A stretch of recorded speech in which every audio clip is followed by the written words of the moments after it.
Okay. All right. So everyone, thank you very much for coming. This was a wonderful book, The Butterfly Promise. It was, I was just talking to Kristin before you came, and it was very touching and had a lot to do with very difficult feelings about grief, but it was done in such a way that there was humor and joy in it. And I think she really, it was, I don't know, I don't have words for it, but I really loved the book. And I'll just tell you a little bit about Kristin Joy Lavin. She's a lifelong New Yorker. She has her BS in business, and she's worked in the natural and organic industry for over 20 years, championing natural health and green living. She's been writing for a while, but this is her first book. And you can get it in I know it's available in Bridgehampton and at the library as well. And I think that's all we need. Thank you very much. I'll give you over to Kristin. Thank you. And thank you guys for tuning in. I really appreciate it. I know it's, it's a commitment, and I thank you for showing up for me. I really do appreciate it. I've been waiting for this for like 2 months, actually. It's been really exciting. This is actually my first author talk that I have on the calendar. So it's been such a crazy, wild, fun journey, just publishing this book and having people give me positive feedback. And I feel like so many people have contacted me and just said, I relate to the book, and it's been, I felt the same way. And I just wanted people to know that, grief, in grief, you are not alone, and we're all together in this, and there's so many different ways to express grief. But, I think when we stick together and we show up for one another, I think that's the most important thing we can do for each other. Especially during these stressful times as well. So I just appreciate you guys very much. And I hope either you have enjoyed the book or you will enjoy the book if you haven't read it yet. And definitely reach out to me if you are not following me on Facebook or Instagram. I'd love to connect there and, hear your thoughts about it, or, anything you have critique wise too.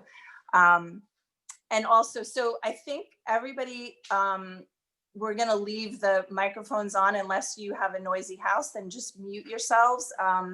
But feel free to chime in if you would like to ask me questions. What I would do would be to read the beginning of the book.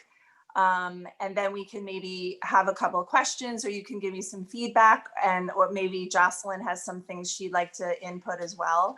And then I have another little short excerpt I'll share with you. And then we can just kind of open it up and just discuss the book, or any questions you have for me about writing it or anything like that. And we'll, I'm open. I'm an open book. So, so the first chapter in the book is actually something I changed. I wrote this book 10 years ago. My grandmother died in 2009, and I wrote it in 2010. I started it. So I started workshopping the book in Gotham's Writers in New York City. And I started classes there because I had no idea how to even write a book, but I knew I loved to write, and I wanted to share my story, that what was unfolding as the time it was happening.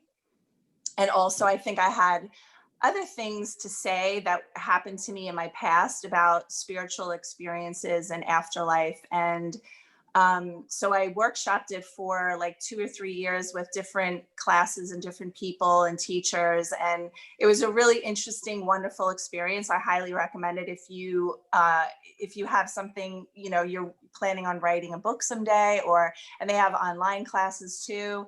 I'm not getting paid for that commercial at all, but they're really awesome. And so what I actually first started to do is I would just write chapters, And then you would bring them in and we would all trade papers and we would all share.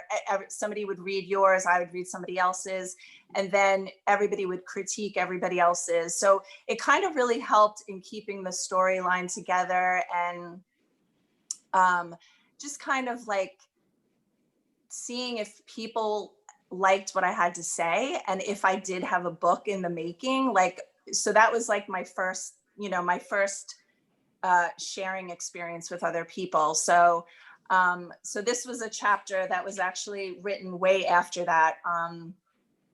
I actually had another chapter, and I decided to up the ante and make something a little bit more compelling in the beginning. So I added this. So hope you guys like it. So I was 15 and I said goodbye to my family as I ran down the driveway toward Chrissy's parents' car. Graham called out from the front door, "Be careful, Toady," blowing me a kiss, squinting her eyes shut as her airborne peck sailed through the air, landing on my freshly washed curls. My best friend Chrissy invited me on her family vacation to Lake George, New York, a resort community in the Adirondacks. We arrived at our cabin in the woods to sunny skies.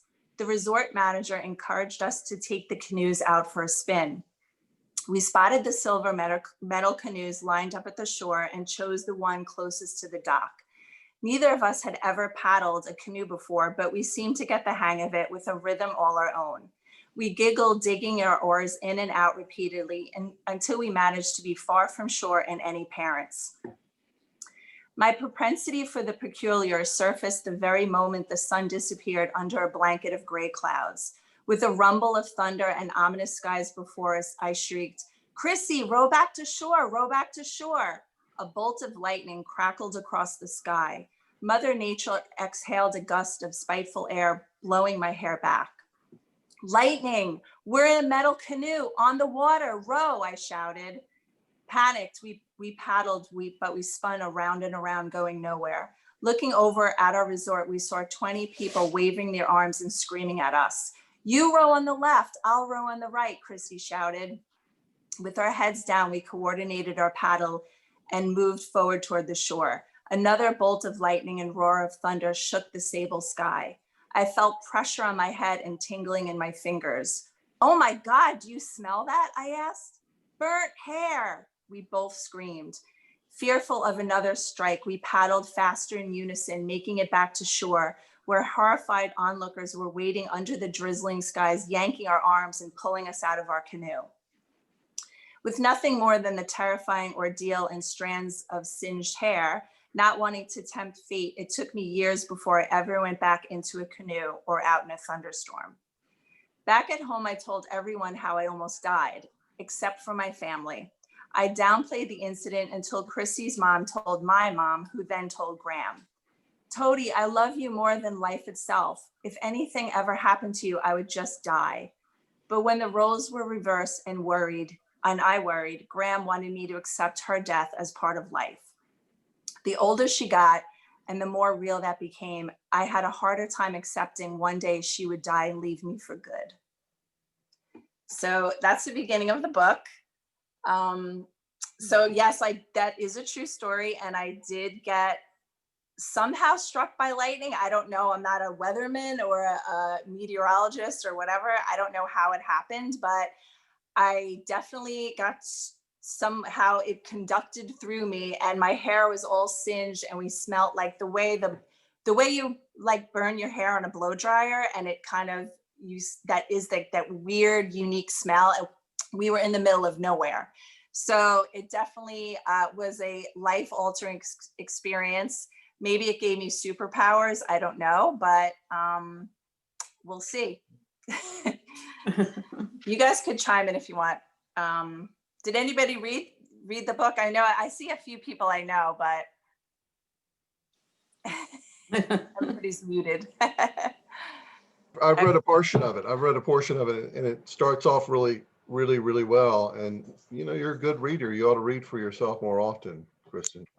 Thank you. I'm actually, one of my friends in California is like, "Well, did you put it on the Audible yet?" And I'm like, "No." And she is a big Audible person because she's always in her car. And I was doing some research, and Audible is like 70% on the rise versus regular books. So I actually bought all the equipment, and I'll be recording my new Audible book, probably starting it in like a week or two. So that'll be exciting.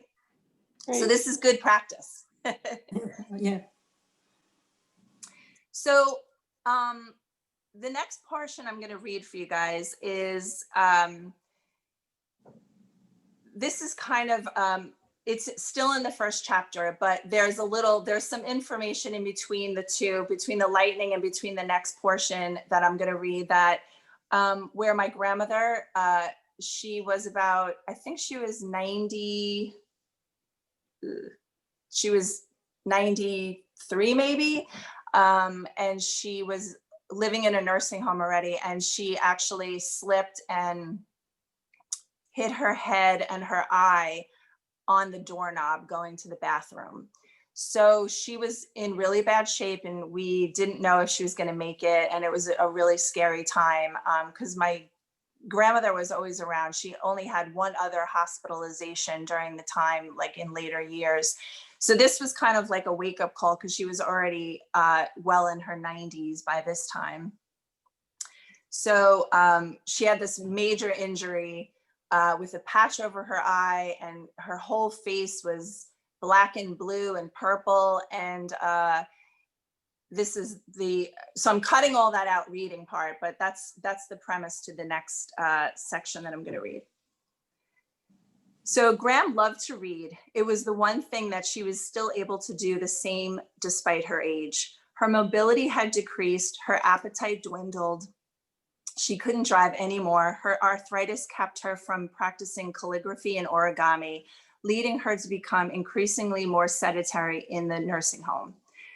Books became one of the links to the outside world and entertained her like old friends. Prior to the accident, she had just completed a book on Edgar Cayce, a medical intuit practicing in the early 1900s who diagnosed illnesses when he was in meditation. After that, the entire 6-volume set of her idol, Winston Churchill's The Second World War. It was 4,736 pages. 3 months later, and the loss in her eye seemed permanent. I was still hopeful that it would come back, but she started to give up on that notion. She was depressed, saying, "I'm old and decrepit." Like a cardinal with a broken wing, she was stuck in one place, unable to do what she loved most. She didn't bounce back physically or emotionally like we all assumed she would.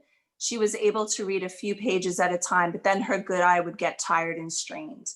One Friday afternoon, I went over with pizza just for the two of us like I usually did. Hoping she'd feel better today, I walked in with the warm slices and a big smile. "Hi, Graham, pizza time."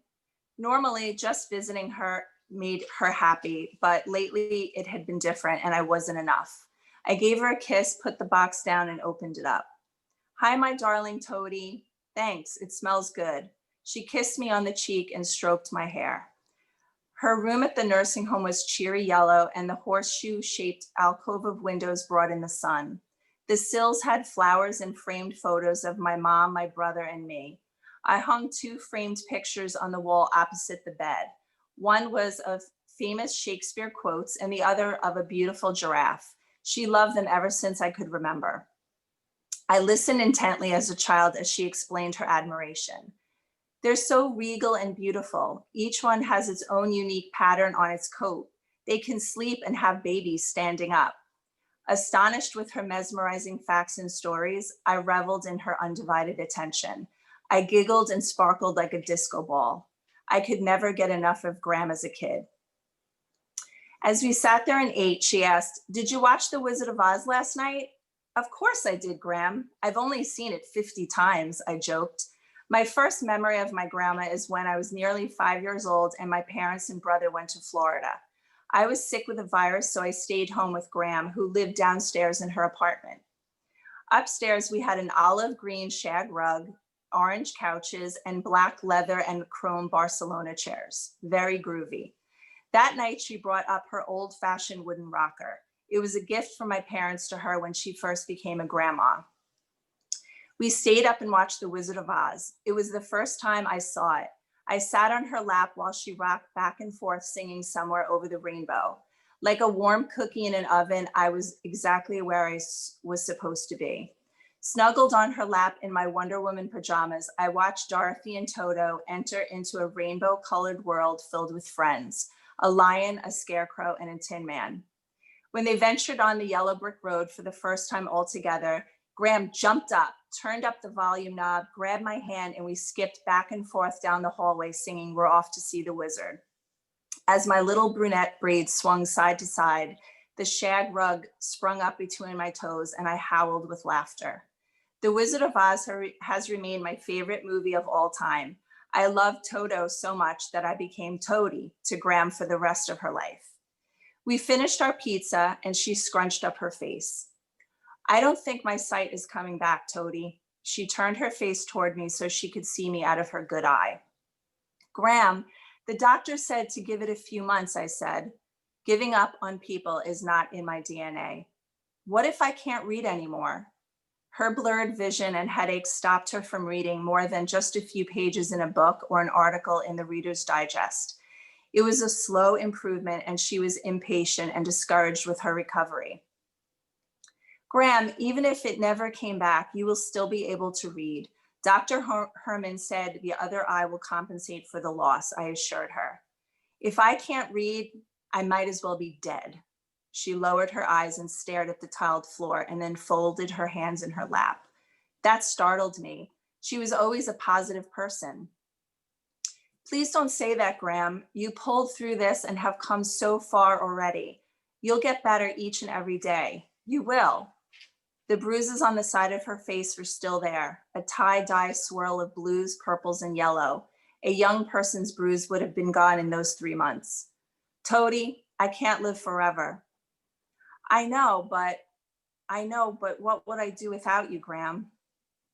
You'll go on and be as happy as you are. You have your whole life ahead of you, and I will always be around. She stared at me intently. Do you promise? My throat tightened as I hurt as I spoke. I couldn't cry for me when she was the one suffering. Graham will always be around. We'll always be together forever and ever, she said with certainty. She reached for my hand and squeezed it. I'll send you a sign, she smiled and thought for a moment. She let go of my hand, brushed my cheek, leaned toward me and said, I'll send you a butterfly. So that's where the book comes from. It's a beautiful promise that my grandmother made to me. And at the time, I, of course, tucked that away in my heart, but I didn't know if it was going to come true or not. And I was hoping my grandmother would make it, which she did. She made it through this particular accident and after recovered fully for a while, she was good. But I always kept that in the back of my mind. I always remembered that my grandmother told me that. And I don't want to give you any spoilers, so I'm not going to tell you exactly what happens. You'll have to read the book. And if you don't read the book, then just, text me or something and I'll fill you in on the side. Do you guys have any questions? How long was your grandmother with you beyond where you just left off reading? So she died at 97. So I can't remember exactly what, I have this in the earlier part of the chapter, but probably about 2 more years and relatively healthy during that time for somebody of that age, I would say. She still had a lot of spunk and she always was learning. That was like what was so great about her. She always strived to be a better person, always was, studying little things and writing things down and reading poetry and, all kinds of different books. And she was just like, she just lived her life that way. She just always was a go-getter.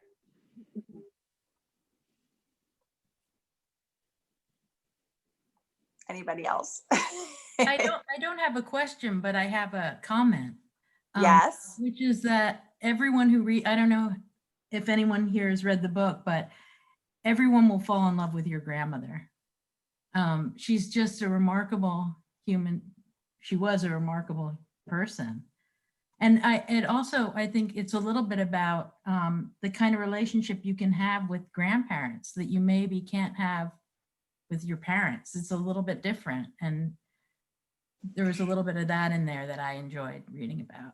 Yeah, that's really true, Jocelyn, because, you know, there's all sort of complexities with parents and children, but I think grandmothers, you know, I mean, I'm not a grandma, but what I've heard other grandmothers say is it's a different kind of love, because I guess you're not responsible for that person as far as like disciplining them and that kind of thing. And you're just really there to like love and guide them. And so it is a special relationship to have a grandmother or a grandfather for that matter.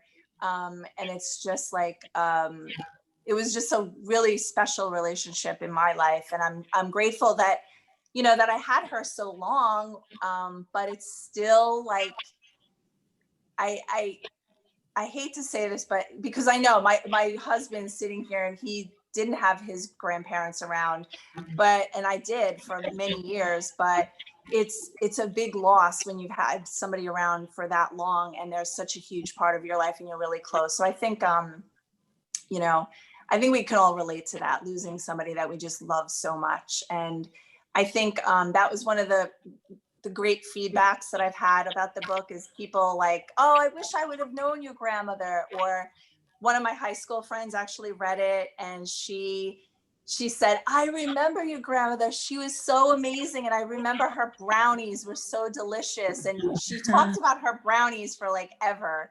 And she still remembers. And that was from like 4th or 5th grade. So it's really funny. I mean, it's just crazy. So, but and also one of the other themes that I do cover in the book is losing a pet. You know, pets are part of our family and they're really special and they're with us every moment of every day and they're loving us unconditionally.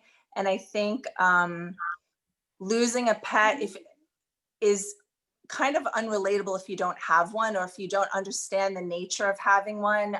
But it's a huge loss. I mean, I've had friends and family that have been, you know, quite devastated over the loss of their pets as well. And so I always felt like when my cat died before my grandmother, it was one of my first experiences with grief.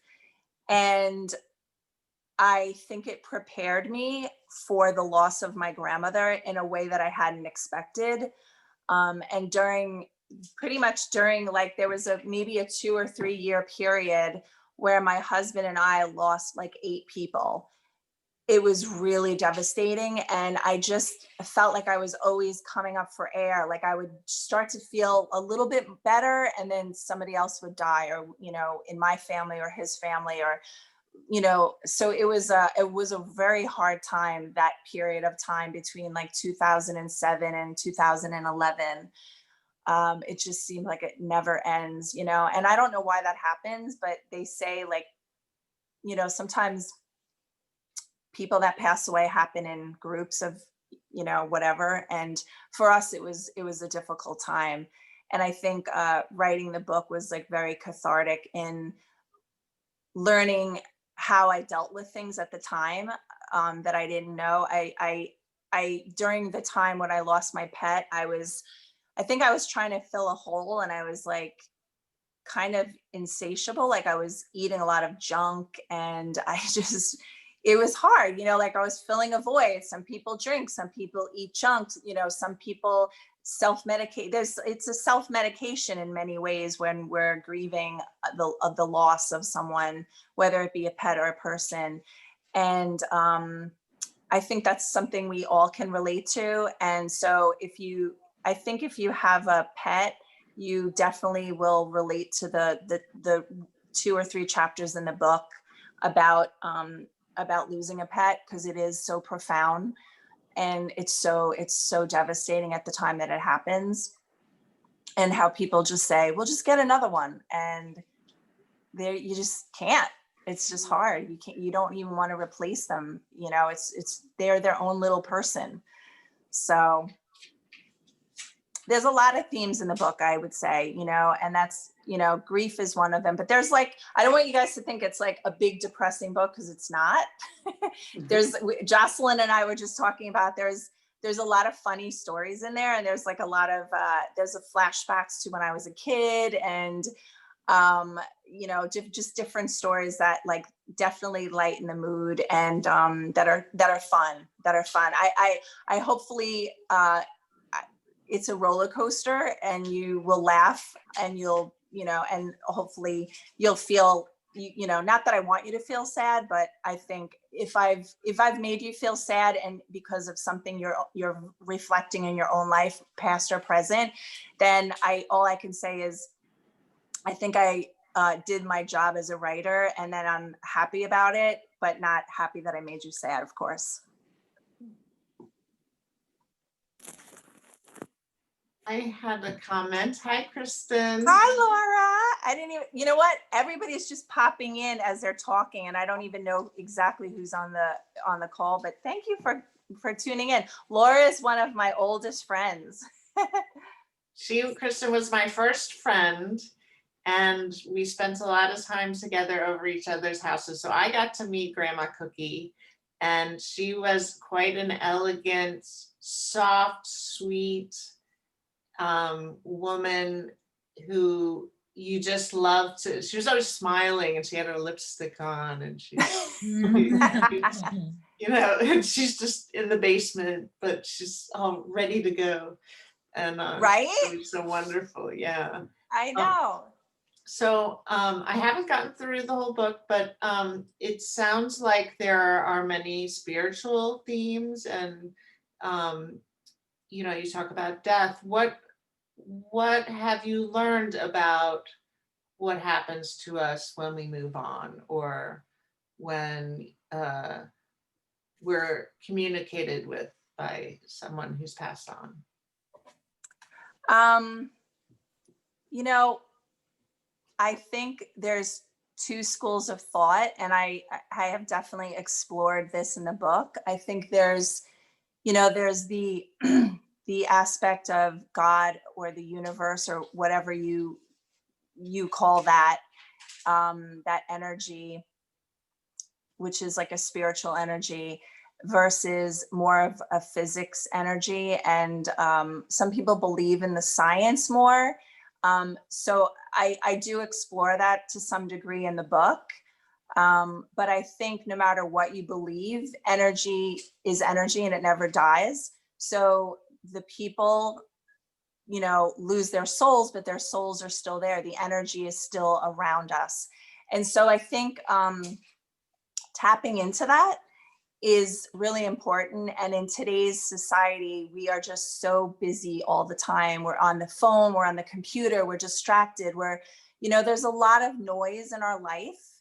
And I think slowing it down, I've noticed when I'm really present in the moment, and I'm slow and I'm quiet, or I'm in nature, or I'm trying to connect with my grandmother, is when the most beautiful things happen. So I think we need to kind of go back to that a little bit.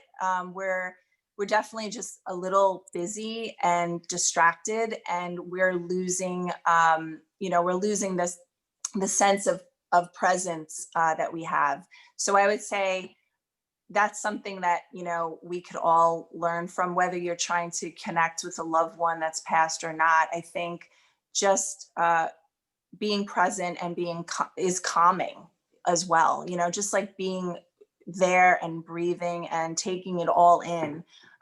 In the book, I talk about how I went on a walking meditation. It was something I had learned about. And so it's basically being very conscious when you walk. So instead of just like sticking on the earphones or the music, or being on your phone and and just like walking, what you do is you walk and notice all your surroundings. So you know, you just kind of walk and you'll be like, oh, a squirrel, a beautiful tree, oh, a purple car, a bump in the road, and you stay really present. And it's amazing like how calming that is and how lovely that is. Just, it's something we just sometimes take for granted. Like we want to just get exercise, or we want to go someplace and get there and come back. But just really being present in the moment really does open up a world of calmness and also a connection to something deeper.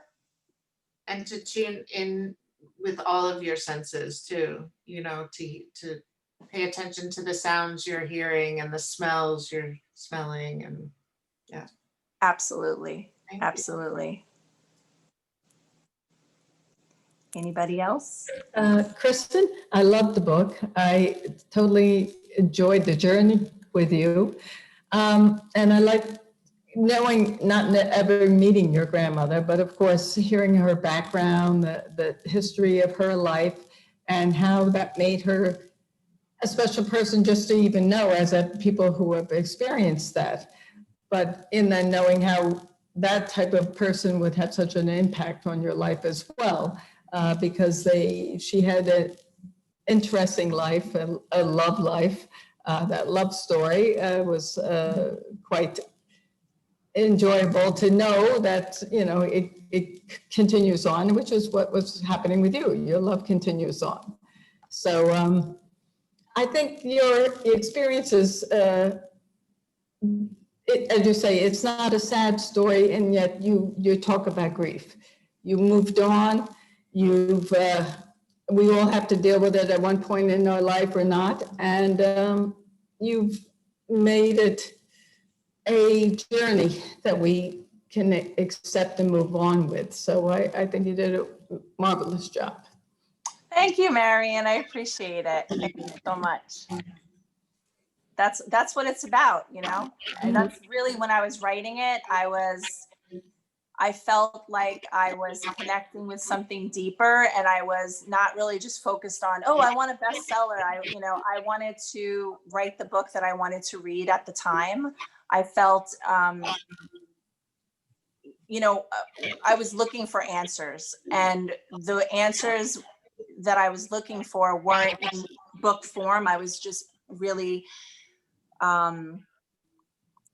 exploring spirituality and grief, and in all kinds of ways. And so I just felt like, and even connected to afterlife, there just wasn't a book out there that was that story. So I was like, oh, you know what, that's kind of unique. So I felt like when I was writing it, I was just, in my mind, I was thinking, I hope this helps like one person. If it could help one person, then I'm happy. And just from the feedback that I've been getting, I'm just been like, I mean, I was in tears like the first month all the time when people were like texting me and emailing me or calling me and telling me their stories. I'd be like crying all the time. And Joe was like, why are you crying? This is so happy. And I'm like, I know. Well, you could have, I was almost crying there. But yeah, it's the connection. It's knowing and connecting, that it always feels good to know people are out there who are experiencing things or have experienced similar things, and it helps us get through it all. Thank you. I hope so. Kristin, this is Tish. Hi. Of course, I read the book and I loved it. I'm just curious if you've had any messages from your grandmother since the book's been written that you kind of went, oh, rats, I wish that would have been in the book, or anything from her that since the finishing of your book. Yes, I have. The day that my book came on, like I kept, when the book was completed, we were waiting, we sent it to the publisher, and we were waiting for it to come online or be available. And I was going to get like notice when that happened. And I was basically I don't know why I never do this. I never shop in J. Crew ever. Like I've been in the store, but I've never gone online before. And the weird part of it is I went online that day prior. I didn't know the book was being published. It was like in the morning or something. And I went online and I was just like, oh, let me just see what J. Crew's has, whatever. And I was just scrolling through something and something caught my eye, and it was a t-shirt and it said Waverly Place, New York City. And I'm like, Waverly Place? Like that's a street in New York where my grandmother was born. And I literally was like, I need to get this because my book's going to come out and I could wear that shirt. And so I ordered the shirt. And then like an hour or two later, I went online on Amazon. I said, oh, let me just check. And it was, the book popped up. So I was like, that's weird. And then like about an hour later after that, there was a knock at the door, and my cousin Erica came over, who doesn't really come over that much because we're busy ladies, you know, and she's in the book, and she, there's a significance to her bringing me a present that's related to the Butterfly Promise.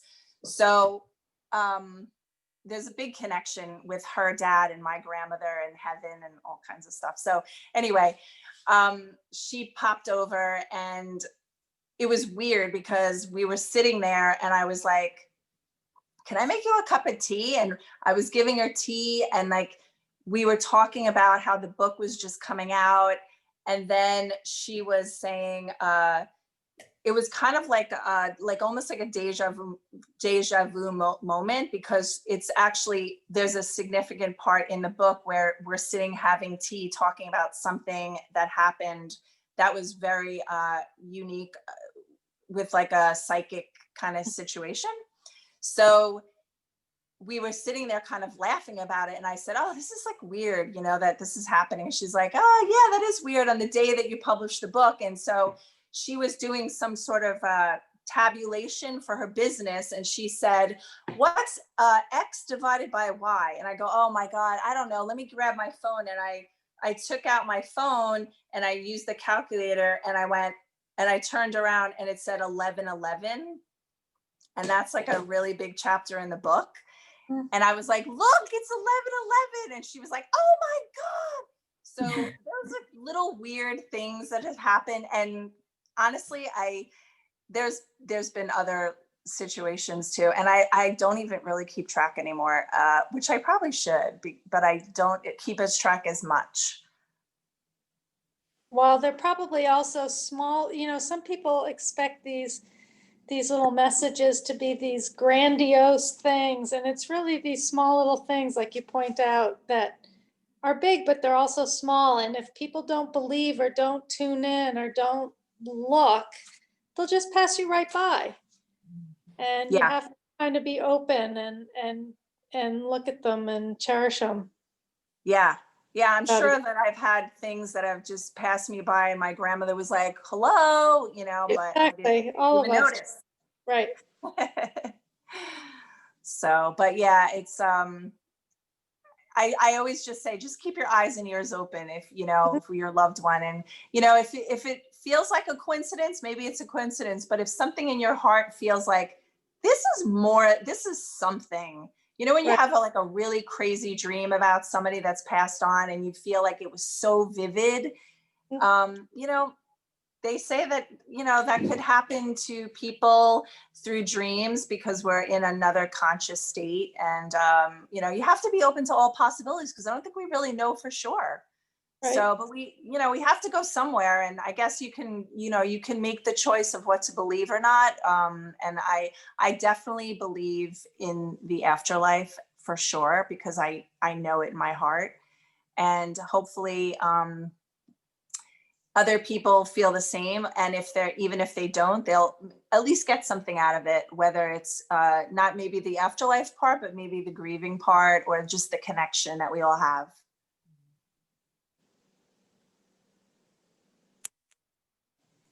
Anybody else? I forgot to mention that you had generously donated 2 books, and that when I get to work on Monday, I'll draw a couple names from the people that registered. So 2 people will be getting a copy of the book, which will be Yes. great. And thank you, Kristin. Yes, of course. I'm happy to do that. Hopefully, I wish I could give all books for, for free, but I'm a struggling artist now. Any other questions? So, and also I just wanted to just chime in for those of you that are local out in the, the Shelter Island area. If you're interested in the book, you can ask Finley's to get it. I don't know if they have it for sure, but if they don't have it, she of course would special order it. And again, Jocelyn said it's at the library, and then also it's at Bookhampton, that's in East Hampton. So I think she said Bridgehampton, but it's called Bookhampton, and they've been really gracious. They actually put it in the window for me, and really nice. So I would love to support the local bookstores as well. If anybody is planning on either buying a copy for themselves or a friend, that would be great. Well, this was lovely. Thank you so much, Kristin. And Thank you, guys. You're welcome. Thank you. I highly recommend the book, and thank you so much for taking the time to tell us about it. And don't forget that this is recorded, so we hope that we can get it on YouTube soon. Thank you. Sounds good. Thank you. Thank you guys so much for tuning in. I appreciate it. Thank Thank you, you. everyone. Yeah. Great to Good see you. Bye. Bye. Good night. Good night.